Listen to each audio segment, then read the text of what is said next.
17,000 টাকা লাগবে। আপনার দোকান মেড ইন থাইল্যান্ড লেখা আছে কোথাও? না, লেখা নেই। তাহলে বুঝলেন কিভাবে থাইল্যান্ড? আমরা যে আনা থাইল্যান্ডের এই যে আচ্ছা, প্রমাণক দেখেন, এটা কি লেখা আছে? লন্ডন। এটা ইউএসএ, এটা লন্ডন, তাই না? এটা কোন দেশে? এটাও থাইল্যান্ড থেকে আনা। তা নিয়ে আসছেন, তার ডকুমেন্ট একটু দেখান। এগুলো আমাদের কাছে নাই না, এত অল্প আছে, অল্প। দুই এক পিস কোথাও থাকলে থাকতে পারে। কোন এটা দোকানে নির্দিষ্ট কোনো দোকানে বিক্রি হয়? উপরে একটা দোকান আছে মোদা ইটালি, ওটাতে শুধু ইটালির মালই বিক্রি হয়। ইটালি। আমেরিকান মাল আসলে কোনো দোকানে কোনো দোকানে নেই।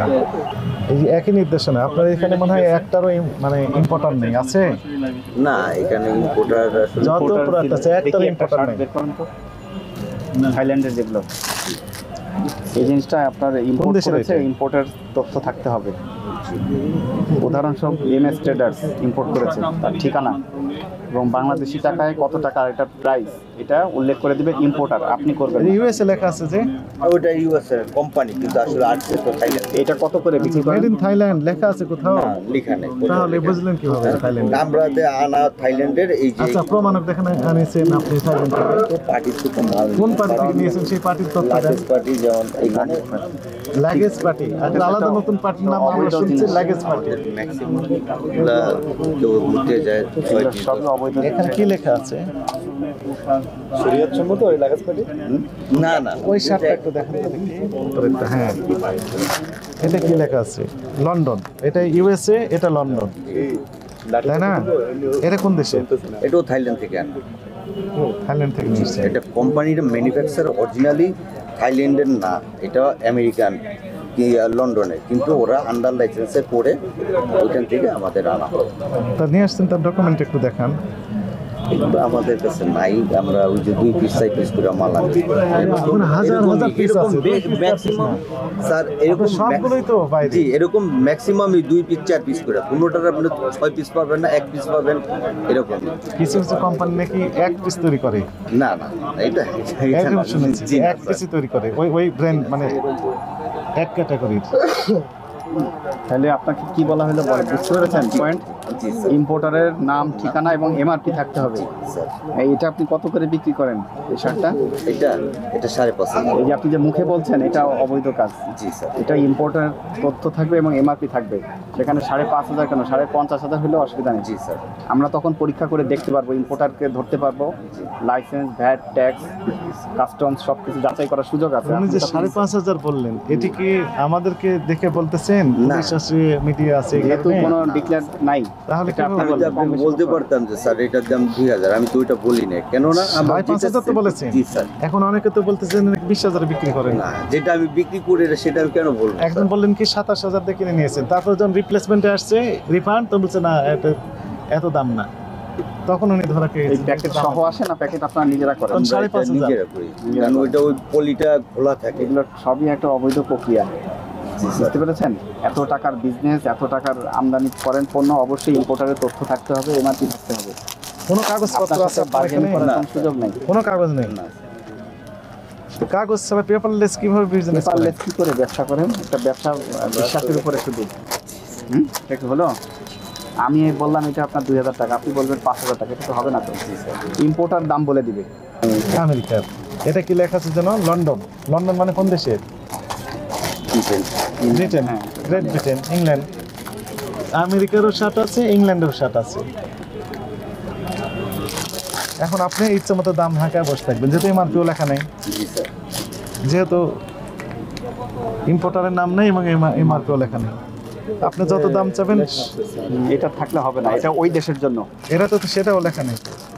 আর এই শোনেন, আমি যদি এটা থাইল্যান্ডে গিয়ে থাইল্যান্ডের দোকান থেকে কিনি, তাহলে কোনো প্রশ্ন করবো না আপনাদের, ঠিক আছে? আমি এখন বাংলাদেশে পল্টনে দাঁড়িয়ে কথা বলছি, এখানে এমআরপি থাকতে হবে বাংলাদেশি, এবং যে ভদ্রলোক ইম্পোর্ট করে এনেছেন তার তথ্য থাকতে হবে, বুঝতে পেরেছেন?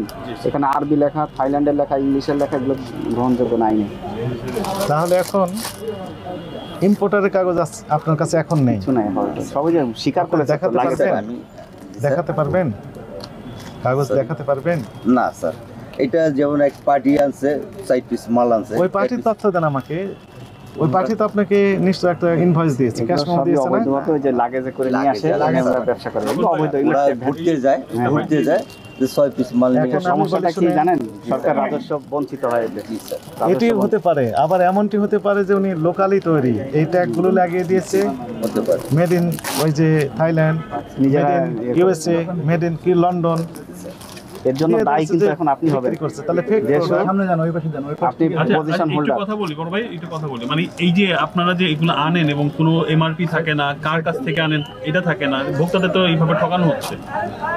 এটা আসলে আমাদের এখানে দেখেন, আমি যতটুকু সম্ভবত আপনাকে আমি বুঝিয়ে বলছি, এখানে থাইল্যান্ডের যে ভাতটা আছে টাকাটা, এই টাকাটার উপরে এটা ডিসকাউন্ট থাকে, ওই ডিসকাউন্টের উপর মালটা সেল করে। আমি যদি- হ্যাঁ, না, মানে এই যে- এটা তো এই যে- ভ্যাট জি ট্যাক্স স্যার। আছে। থাইল্যান্ড তো আমার দেশের ভ্যাট ট্যাক্স অ্যাড করে নাই। জি স্যার, এটা যখন 2 পিস 4 পিস আছে তখন তো এটাতে লাগে, একজনে আনছে ওই বা যে 6 party পিস টা মাল আনেন আনছে, ওদেরকে হ্যাঁ তথ্য দিবেন। আপনি রাখেন, যদি আচ্ছা, আপনার ওনার তো পছন্দ হয়, পেশা। যদি আপনার পছন্দ হয় মাল রাখলাম, না হলে নাই। উনি যিনি দিলেন উনি ইনভয়েস দেন না, ক্যাশ মেমো? জি না, সবই আপনি অবৈধ। চেয়ে থাকেন যে আমাকে ক্যাশ মেমো দেন? জি না স্যার, আমি চাই না। চান। কোনো তারপর বলে যে যোগ এটার সাজা দাম করে 2000, হচ্ছে। এটার দাম 2000, আপনি যদি নেন নিতে পারেন। না, এগুলো কোনো এইভাবে। বৈধ প্রক্রিয়া না। And আমাদের কোশ্চেনটা হচ্ছে যে আমরা কনসার্ন এই বিষয়ে, অনেক কাস্টমারের অভিযোগ আমাদের কাছে আসছে স্যার, যে এরকম বিদেশি ভুরি বলে ভুরি customer দেশি অভিযোগ। প্রোডাক্ট বিক্রি হচ্ছে, ফেক প্রোডাক্ট বিক্রি হচ্ছে, কাউন্টার প্রোডাক্ট বিক্রি হচ্ছে, তাহলে এগুলো তো সমস্যা। তো আপনি কি বুঝতে পেরেছেন? জি স্যার। আপনার প্রপার ডকুমেন্ট থাকবে, আপনি ব্যবসা করবেন, কোনো সমস্যা নেই, সরকার আপনাকে সাপোর্ট দিবে, তাই না? জি, কিন্তু সেই ডকুমেন্ট আপনি বলছেন কোনো ডকুমেন্ট আপনার কাছে নেই। নেই।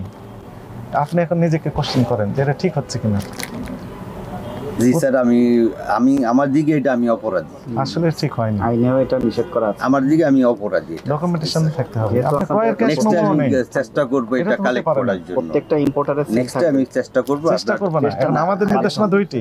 নাম্বার 1, যার কাছ থেকেই কিনবেন, আপনার যদি ইম্পোর্টার নিজে হয়ে থাকেন তাহলে তো নিজে ইম্পোর্টার, আপনি ডিক্লারেশন দিবেন, আপনি এখানে ট্যাগ লিখে দিবেন যে আপনি আপনার নাম, প্রতিষ্ঠানের নামে এই, ঠিকানা এই জায়গায়, এমআরপি এত টাকা বাংলাদেশি টাকায়।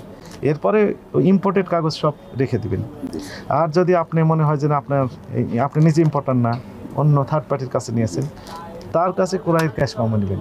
ক্যাশ মেমো দেখলে আমরা তাকে আবার জিজ্ঞাসাবাদ করতে পারবো আমরা যে আপনি যে ওই দোকানে বিক্রি করেছেন কোথা থেকে কিনেছেন, বিদেশি প্রোডাক্ট, তাহলে ইম্পোর্টার আপনি কার কাছ থেকে নিয়েছেন। এইরকমভাবে আমরা বিষয়টা উদ্ঘাটন করতে পারবো যে আসল না নকল। আর যে কোনো ডকুমেন্টই আপনার কাছে না থাকে তা আমি তো বুঝতে পারবেন যে বুঝতে পারবেন না জেনুইন কিনা না। হ্যাঁ, আবার এমআরপিও দিতে হবে এখানে, সেটাও আপনি দেননি।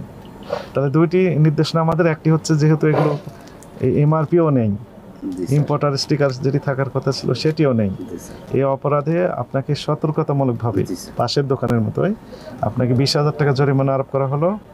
আর কাগজপত্র এখন থেকে অবশ্যই রাখতে হবে এবং এখানে এই ট্যাগও লাগিয়ে দিতে হবে। যদি পারেন তাহলে এই ব্যবসা করবেন, না হলে দরকার নেই। 3 নম্বর অপশন হচ্ছে নির্দেশনায় এখানকার অ্যাসোসিয়েশন আছে না আপনাদের, জি স্যার। অ্যাসোসিয়েশন নেতৃবৃন্দের সাথে এখন আমরা কথা বলবো এবং এই মেসেজটি এই গোটা মার্কেটের জন্য, শুধু এই মার্কেট না, সকলের জন্য অ্যাপ্লিকেবল হবে। যেহেতু ওই অ্যাসোসিয়েশন এই মার্কেটটাই দেখভাল করেন, অতএব এই মার্কেটের দায়িত্ব তাদের উপর আমরা দিতে চাই। যদি দায়িত্ব নেন তাহলে ভালো, আর যদি দায়িত্ব না নেন তাহলে সেক্ষেত্রে আইনানুগ ব্যবস্থা নিতেই থাকবো আমরা। কিন্তু স্যার এই পলয়ের 400 দোকান, একটা দোকানের সিস্টেম নেই। হ্যাঁ, ওই যে আমি বললাম যে অ্যাসোসিয়েশনের দায়িত্ব দিতে চাই। অ্যাসোসিয়েশনকে দায়িত্ব দিলে তাহলে ওইভাবে করাভাবেই দেন, যেন এটা বাধ্যতামূলক করতে হবে। এটা তো আইন, হ্যাঁ, আইন যেন সবার জন্য করার সমান দরকার হয়। নেই তো, করার না, আমরা সিম্পলি বলবো। যদি না শুনেন তাহলে আমরা কি করবো, আইনানুগ ব্যবস্থা নিতে সবার থাকবো। জন্য একই ব্যবস্থা।